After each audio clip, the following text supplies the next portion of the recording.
Hi, today we're talking to the national economics correspondent for the Washington Post, Mike Fletcher.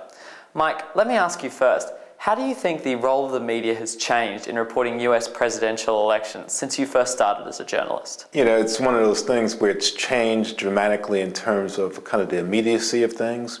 And I think, people sort of, see a touchstone with, boys on a bus, going back to the days when candidates would get to know reporters, you kind of can foster relationships. You can sort of do things off the record sometimes and sort of have more of an intimate sort of knowledge of the man or woman running for office and report certain things out you would file your report at the end of the day. Obviously now, things are immediate. And, there's much more competition with the web. Everyone's elevated to the same level. There used to be gatekeepers. Back in the old days, the important news organizations tended to break the important stories. And now that's changed a lot. But even amidst all this change, I think the basic function remains the same. I mean, some organizations now are more partisan and things like that, but in a way that's taking us back to the beginning of American history when newspapers and even pamphlets were aligned with political parties. And on that point of partisanship, how do you think the increasing polarization of US politics has affected the role of journalists? Well, I think it depends on the news organization. I think it's affected kind of how policymakers operate more so than how the media operates. There are some media operations, of course, that tend to side with a certain political point of view. But that's kind of fine too. That tends to exist kind of on one level, particularly in the cable television market. But for newspapers, for mainstream broadcast outlets, I think things are the same in the sense of you try to cover both sides of an issue.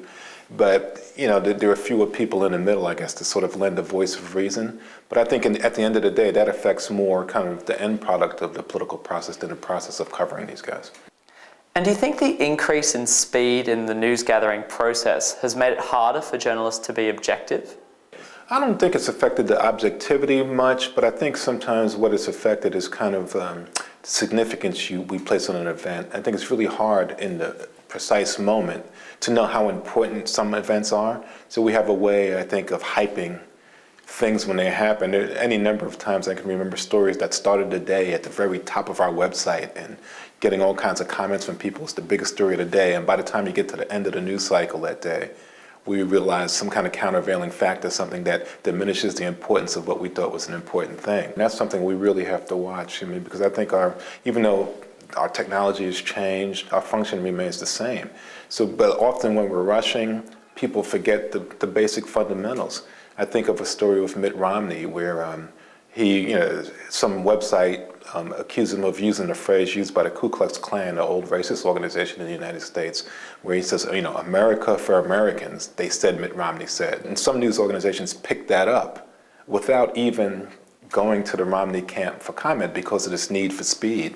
And it turns out Mitt Romney has said America for America. You keep America, America, and not America for, American. And finally, what journalists who are working today do you really admire? The couple of people, a couple of guys at the Post, David Marinis, I think is probably the preeminent biographer of our time.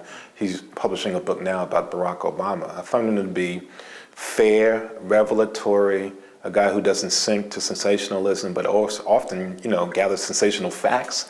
And also Dan Balls, who's kind of been at it forever at the Washington Post, but I don't know how he maintains his stamina, but he's kind of the gold standard. Those are two guys that I try to emulate, however meekly. Mike Fletcher, thank you very much for your time.